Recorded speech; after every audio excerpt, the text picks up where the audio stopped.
자, 그러면 왜 이렇게 유전이 아니라는 것이 확실한데도 불구하고 왜 그렇게 유전이라는 말이 이렇게 많이 퍼졌느냐? 제가 그거를 이제 설명해 드리겠습니다.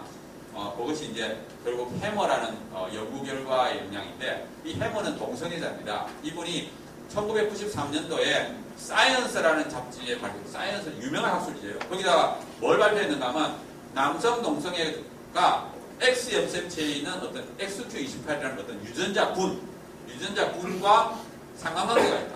그러니까 어떤 연관성이 있다는 거예요. 이렇게 이제 딱 발표를 하니까 서구 언론에서 대서특필했습니다. 드디어 동성애 유전자 발견.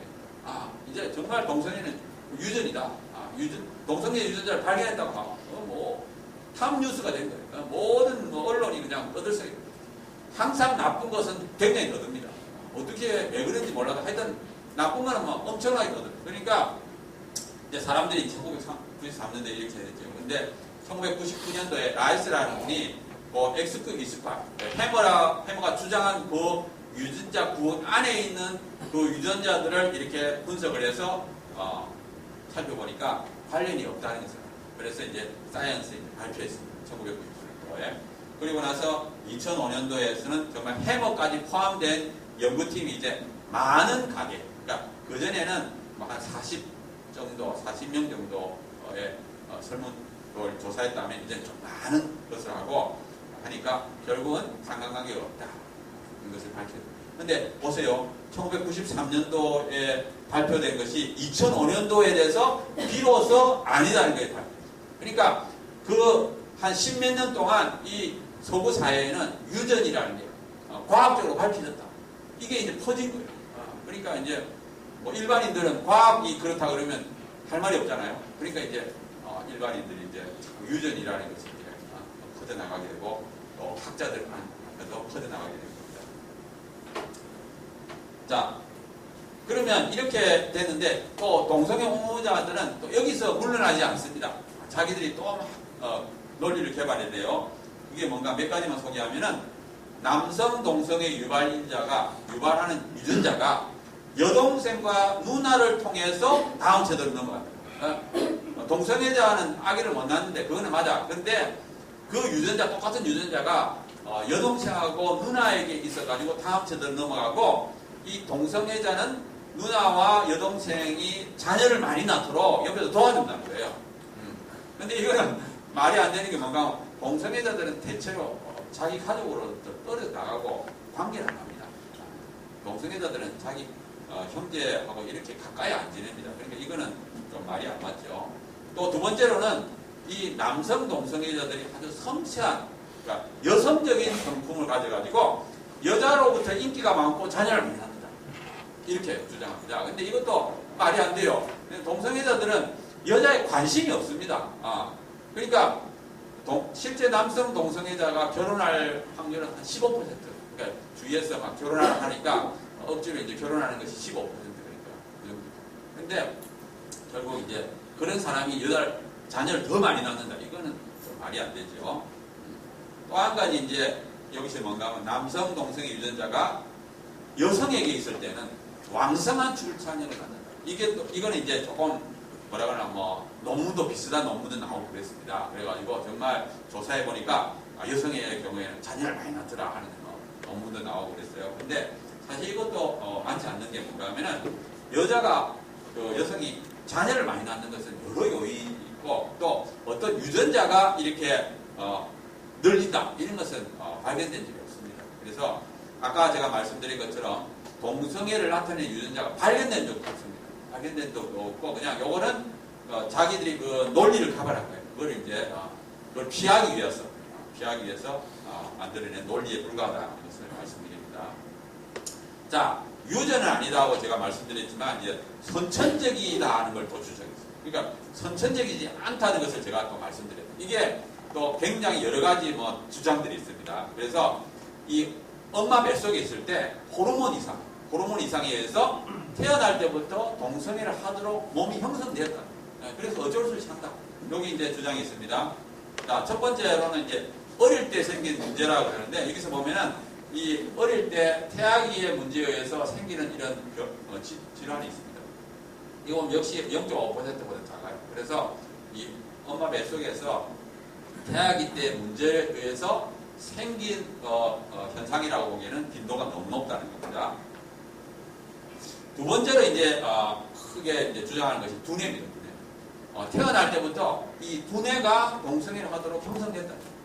왜냐하면 이 동성애라는 게 어떤 정신적인 성향이잖아요. 성향이니까 아마 동성애자의 머리는 두뇌는 일반인과는 좀 다를 거다. 그리고 엄마 뱃속에서 어떤 호르몬의 영향을 받아서 딱 고정이 돼가지고 그 다음에 그것을 어쩔 수 없이 한다. 이렇게 주장을 해요.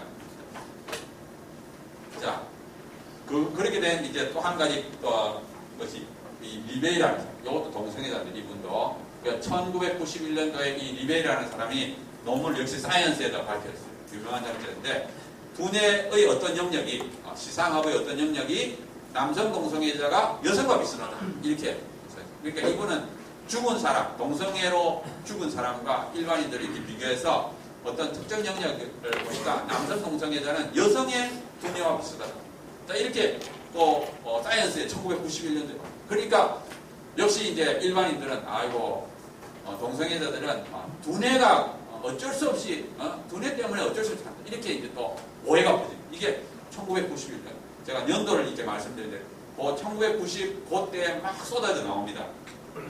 자, 그러면 그 다음에 보면은 이게 아니다는 게 밝혀지는 2000년이에요. 2000년에 이 바인이라는 사람이 똑같은 영역을 조사해서 남녀의 차이에서도 동성애자와 이성애자의 차이가 없다는 것이. 그러니까 한 10년이 걸쳐요. 그러니까 그 어떤 저쪽에서 주장이 공모자가 논문 발표하고 이게 틀렸다는 것이 밝혀지는 것은 한 10년 이상이 걸립니다.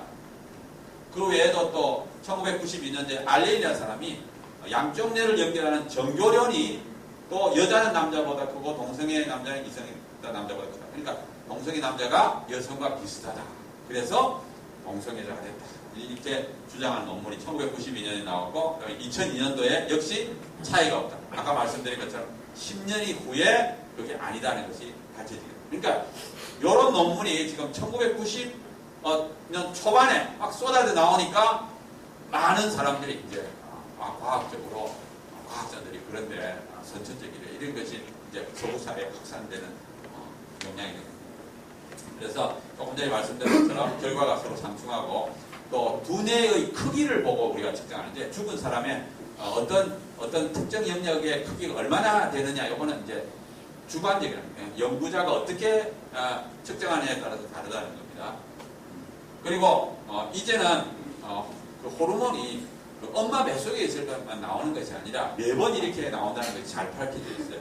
수정후 8일 24, 그 다음에 임신기가 마지막, 또 출산한다, 사춘기 이럴 때 호르몬이 4번이나 나온다는 것을 알고 있고 또 태어났을 때 남녀의 차이는 거의 없습니다. 그리고 뒤에 자라면서 이제 두뇌 구조가 이제 바꿔지고 또 어른들도 이렇게 훈련을 많이 하게 되면 두뇌 크기가 다르고 예를 들어서 바이올린을 막 연주하는 사람은 그 바이올린 연주하는 그 부분에 두뇌 그 부분이 커져 있어요. 커져.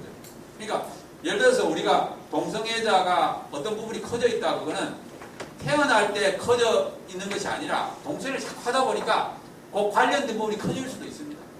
그러니까 이제 이 두뇌 때문에 그렇게 됐다 이렇게 말하면 안 된다는 거죠. 자, 그 다음에 또 한 가지는 또 호르몬의 영향이라는 또 다른 것을 보면은 이제 호르몬 수치를 측정해 보면 차이가 없습니다. 이제 지금 동성애자하고 아닌 사람의 피를 뽑아가지고 그 호르몬 수치를 측정해 보면 똑같습니다. 호르몬이 뭐 차이가 나는 건 아니에요. 그 호르몬을 호르몬을 이렇게 주입을 한다. 뭐 남성 호르몬이 적은 같다 해가지고 막 주입을 해도 아무 효과가 없습니다. 그러니까 성욕을 변화시키지 동성애를 바꿀 수 있는 것은 아니에요. 자, 또 재미있는 실험이 하나 논문이 뭐냐면 이 관련된 논문이 윌리엄이라는 사람이 2000년에 이 손가락 길이를 측정했습니다. 이제 손가락 길이를 이제 측정했는데 보면은 이 둘째 손가락하고 넷째 손가락을 길이를 측정해 보면 여자는 이게 두 개, 둘째하고 넷째가 거의 비슷하고 남자는 둘째가 조금 작습니다. 그러니까 남자의 경우는 조금 작고 여자의 경우에는 똑같아요. 거의 같습니다. 그래서 이제 손가락 길이를 측정했는데 그리고 이제 물론 이제 손가락 길이에 태아기에 호르몬이 영향을 미친다는 그런 논문도 있었습니다. 그래서 이제 그걸 가지고 이제 측정을 해보니까 이제 동성애자의 손가락, 여자의 경우입니다. 일반인 여자 동성애자 이렇게 비교해보니까 여기서 빨강색이 뭔가 하면은 동성애자입니다. 여성 동성애자. 또 파란색은 여성 이성애자입니다. 일반. 그래서 보면은 약간 이쪽으로 가 있어요. 그러니까 쉽게 말하면 남자 쪽에 조금 더 가까이 가 있다는 것을 우리가 알 수가 있습니다. 그래서 이걸 통해서 호르몬의 영향이 있다. 정말 호르몬의 영향이 정말 있네 하고 이렇게 발표를 했어요. 그런데 이제 여기서 이제 자세히 볼 것이 뭔가 하면 이 미국의 경우에 지금 동성애자, 여성 동성애자 약 1.8%, 우리 양성애자까지 합하면 1.8%밖에 안 됩니다. 그러면 전체 숫자, 전체 여성하고 이제 요거는 이제 요 빨간색 요거는 이제 전체 면적이 1이 되도록 했고 실제로는 요 여성 동성애자는 50분의 1밖에 안 되거든요. 그걸 감안하게 되면 요렇게 됩니다. 요게 이제 여성 동성애자고 요 파란색이 보통 이성애자입니다. 그렇게 보면은 모든 손가락 비해서 이성애자가 훨씬 많은 거예요. 50배가 많은 겁니다. 어떤 손가락 길이를 가져도 49명은 이성애자고 1명이 지금 동성애자예요. 그러니까 결국 이제 보면은 이 손가락 길이가 만약에 남성 쪽으로 이쪽으로 간다면 여성의 동성애자의 확률이 조금 증가하는 거예요. 2%에서 2.2%. 그리고 대다수는 이성애자입니다. 그래서 만약에 정말 호르몬이 동성애자를 만들었다 그러면 그것이 확률을 조금 더 증가시키는 거지 그 호르몬에 의해서 나는 동성애자가 어쩔 수 없이 됐다 이렇게 말을 할 수 없다. 그러니까 호르몬이 동성애에 영향을 줄 수는 있지만 그게 어쩔 수 없이 되도록 만드는 건 아니라는 거예요. 그걸 이제 제가 이 결과에 대해서 왜냐하면 이거를 제시하면서 호르몬에 의해서 동성애자가 됐다 이렇게 주장하기 때문에 그건 아니다는 겁니다. 또 한 가지 이제 또 주장이 뭐냐면 형이 많으면 동성애자 요런 것도 지금 나와 있어요. 제가 지금 저쪽 편에서 주장을 모두 다 반박을 하고 있는 겁니다. 근데 사실상 그렇지 않다는 결과도 있어요. 예를 들어서 2006년도에 덴마크에 200만 명을 가지고 형이 많으면 동성애자가 정말 증가하느냐 보니까 그런 것은 발견되지 않았습니다. 자, 그런데 요거를 이제 형이 많으면 동성애자가 될 확률이 높다 하는 것을 주장하는 이론이 뭔가 하면 면역 반응이라는 거예요. 요게 무슨 말인가 하면은 엄마가 남자아이를 낳습니다. 남자아이를 낳았을 때 이 엄마에게 항체가 생겨요. 항체. 그러니까 남자아이에 대한 항체가 생겼습니다. 그래가지고는 두 번째 남자아이가 생겼을 때 이 어머니가 거부 반응을 일으켜서 남자의 아이의 그 엄마 뱃속에 있는 남자아이의 두뇌를 공격해가지고 남성 그 성을 잃어버리게 만들었다. 이게 이제 면역 반응 이론입니다. 그러니까 첫 번째 남자아이가 생겼을 때는 항체가 생겨가지고 두 번째 남자아이가 생겼을 때 이걸 막 두뇌를 공격해가지고 남자로서 역할을 못하도록 이렇게 만들었다 논리입니다. 자, 근데 이제 그게 잘못됐다는 것이 뭔가 만약에 그 남성성을 이제 공격하려면 고환을 공격해야 되고 또 정액 문제 이런 문제가 생겨야 되는데 동성애자들에게는 그런 문제가 없어요. 그리고 또 만약에 이제 머리를 막 두뇌를 공격했다 그러면 어떤 다른 장애도 나타나야 되지 않겠어요. 근데 사실은 동성애자들이 말을 더 잘합니다. 말도 잘하고 뭐 여러 가지 다른 장애가 없어요. 그러니까 아까 말했던 대로 이런 것은 하나의 논리에 불과하다. 그렇지 않다는 거예요. 왜냐하면 형이 많으면 동성애자들 확률이 높다 이것도 지금 많이 퍼져 있기 때문에 제가 하여튼 저쪽에서 주장하는 것들을 제가 반박을 하기 위해서 지금 설명하고 있습니다. 자, 이제 마지막으로 정말 선천적이 아니라는 증거를 제가 말씀드리겠어요. 자, 여기 일란성 쌍둥이의 동성애 일치율인데 일란성 쌍둥이라는 건 뭐냐면 한 개의 수정란이 나누어졌어요. 그러니까 일란성 쌍둥이는 똑같은 유전자를 갖고 있어요. 또 똑같은 엄마 뱃속에서 자랐어요. 태어났을 때는 같은 부모 밑에서 자랐어요. 그러니까 유전적, 선천적, 후천적 환경이 똑같아요. 선천적인 영향, 유전적인 영향, 후천적인 영향. 만약에 정말 이 동성애가 유전자나 태아기의 호르몬에 의해서 결정된다면 이 일란성 쌍둥이는 일치율이 굉장히 높아야 돼요. 한 사람이 동성애자면 다른 사람도 동성애자가 돼야 됩니다. 그래서 이제 그걸 보는 거예요. 자, 첫 번째 측정해 보니까 100%다. 야, 그럼 드디어, 야, 진짜냐? 이렇게 해야 되겠다. 근데 요거는 이제 보면은 교도소와 정신병원 수감자를 대상으로 했기 때문에 그거는 신뢰할 수가 없습니다. 두 번째로 1991년도에 남성에 대해서 해보니까 결과가 이렇게 나왔습니다. 자, 일란성 상도인 52%, 이란성 상도인 22%, 다른 형태는 9.2%, 입양자는 12%. 자, 이 결과를 딱 보면 어떤 느낌이 드는가 하면, 야, 진짜 유전적이구나 하는 느낌이 들어요. 왜냐하면 일란성 상도인 유전자가 같잖아요. 그러니까 52%. 이란성은 유전자가 같지 않습니다. 그러니까 확 떨어지잖아요. 그러니까 요 1991년도 요 결과가 또 나오니까 이 결과가 드디어 또 유전이다. 아까 말씀드린 것 1991년, 1993년 계속 논문이 터져 나온 겁니다. 자, 그래서 이 논문이 이 결과가 유전적이다. 정말 유전 때문에 된다는 것을 이제 또 막 이렇게 많은 사람들에게 각인을 시킨 겁니다. 근데 사실은 요거는 어떻게 했는가 하면 친동성애 성향의 언론 매체, 그러니까 동성애자들이 많이 보는 그런 언론 매체를 통해서 모집을 했어요. 그러니까 동성애자들이 의도적으로 많이 이렇게 응모를 했습니다. 왜냐하면 동성애자들은 자기들이 하고 싶어서 하는 게 아니라 나는 어쩔 수 없이 한다는 것을 이렇게 보이기 위하여 일부러 이렇게 응모를 해가지고 이 퍼센트를 높여놨습니다. 자, 그러면 2000년이 돼서 이제 조사인 경우는 이제는 응모한 것이 아니라 호주에 있는 데이터베이스를 이용했습니다. 아까 말씀드린 것처럼 이제 국가에서 조사를 해요. 그래가지고 쌍둥이냐 또 뭐 이렇게 동성애자나 이런 것 데이터베이스를 만들었기 때문에 이 호주에 있는 그 데이터베이스를 이용해서 이제 연구를 한 겁니다. 그래서 여기서 보면은 여기서 이제 플러스라는 것은 두 사람 다 동성애자, 플러스 마이너스는 한 사람만 동성애자, 요 마이너스는 둘 다 동성애자 아닌 겁니다. 자, 여기서 남성 2, 남성 1, 여성 2, 여성 1인데 요 2는 뭐냐 하면은 요 킨제이 스케일이라고 해요. 킨제이 스케일은 아까 말했던 것처럼 느낌을 가지고 측정합니다. 그래서 킨제이 스케일 1이라면 이성애자는 이성애자인데 동성애자로서의 느낌이 조금 있는 경우, 내 안에 동성애자로서의 어떤 느낌도 있다. 아니 1입니다. 2는 뭐냐? 제법 있다. 동성애자의 어떤 필링이 제법 있다. 그래서 요거는 2가 돼야만이 동성애자로 간주했고 요거는 1만 있어도 동성애자로 간주했습니다. 그러니까 1로 하면은 아무래도 동성애자 숫자가 많아지겠죠.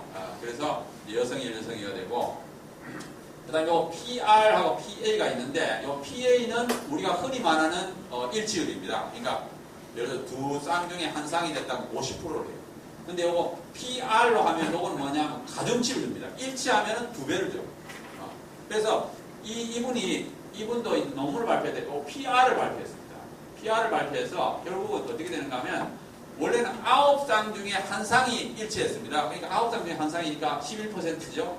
근데 아까 가중치를 두니까 한 쌍이 일치했지만 곱하기 1하니까 2가 되잖아요. 그래서 20%가 돼요. 그래서 논문을 발표해서 요거를 발표했습니다. 그러니까 일반인들을 볼 때는 조금 커 보이죠.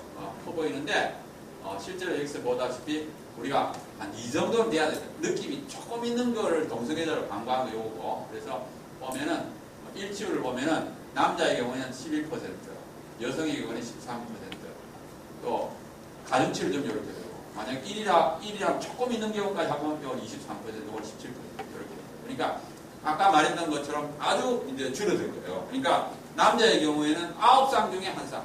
그러니까 9쌍 중에 한 쌍인데 굉장히 낮은 겁니다. 한번 보세요.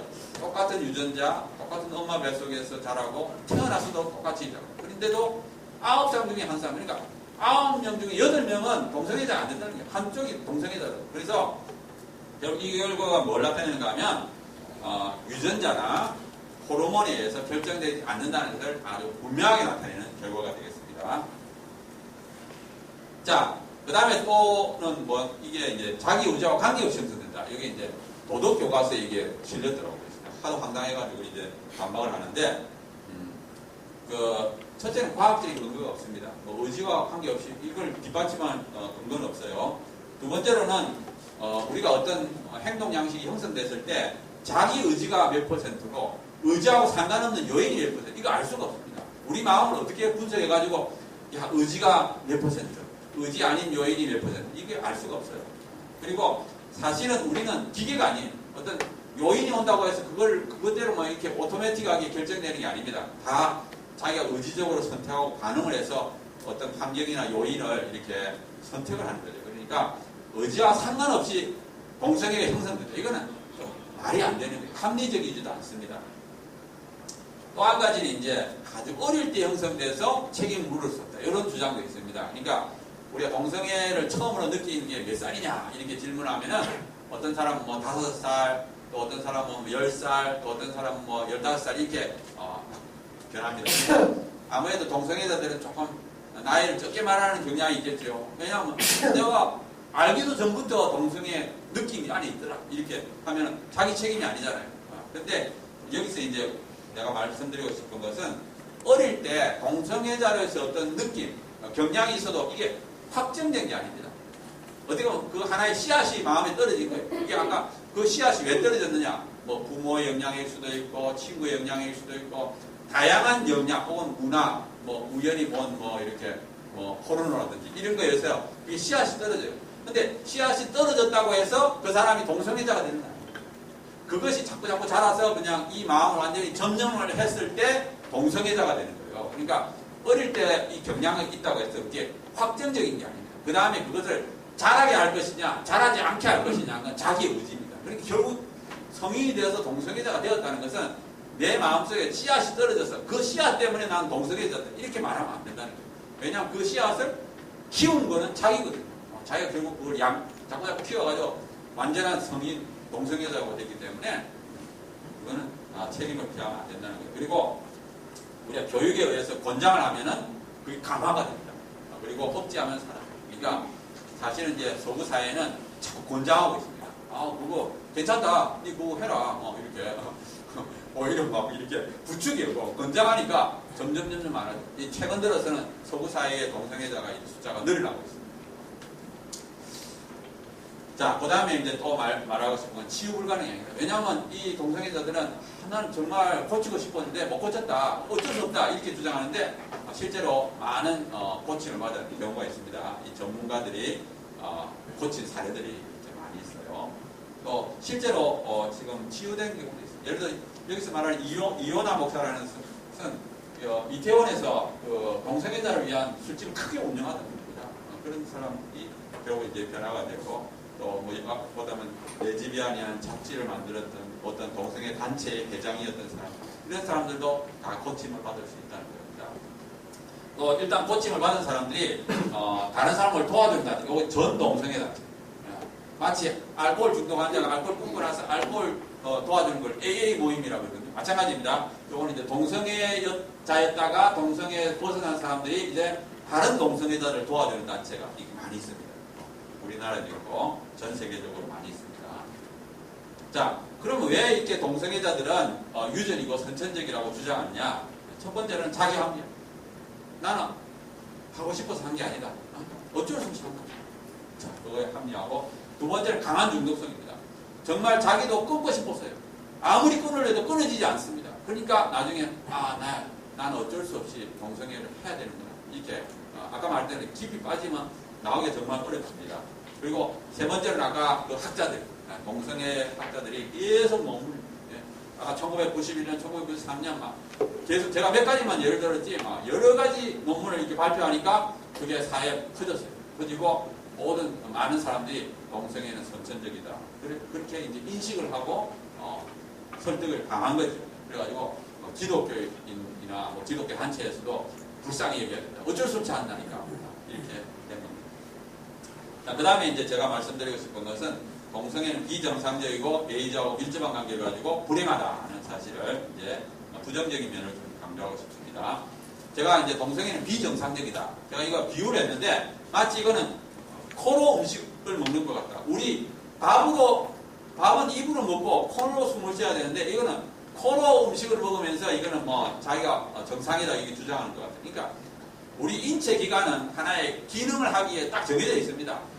어떤 기관은 그 어떤 기능을 하기 위해서 그렇게 만들어져 있어요. 모든 것이 그렇게 그걸 하도록 딱 정해져 있습니다. 그건 뭐 우리가 의지적으로 한 것이 아니라 그렇게 정해져 있는 거예요. 그래서 그 기능을 하는 것이 정상입니다. 근데 이제 동성애는 그렇지 않고 예를 들어서 이제 남성 동성애자들 항문에 하거든요. 항문은 배설기관이에요. 성기관이 아닙니다.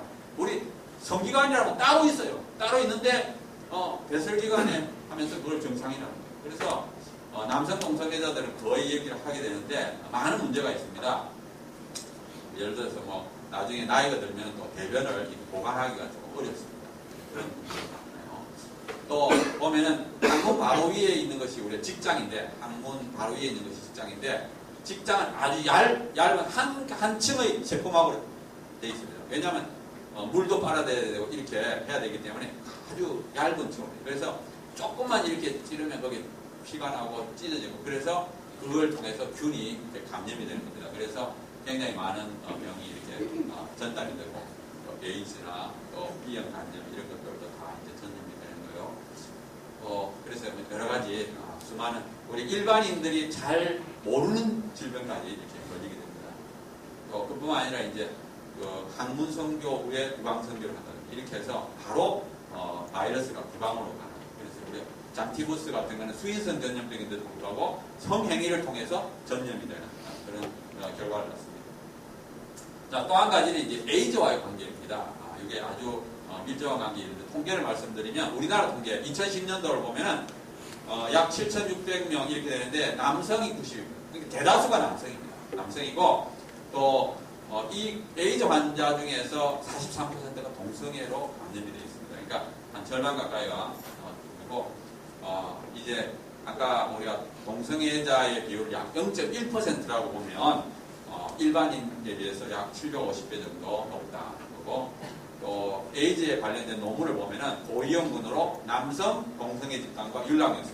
그런데 율락여성보다도 남성 동성애 집단이 조금 더 위험한 걸로 이렇게 논문들이 데이터가 나와 있습니다. 그리고 또 청소년의 경우, 10대의 경우에는 이 동성애가 조금 더 심각해요. 동성애가 48%, 이성애가 42%. 그러니까 청소년의 경우에는 동성애로 에이즈 환자가 되는 것이 더 확률이 높습니다.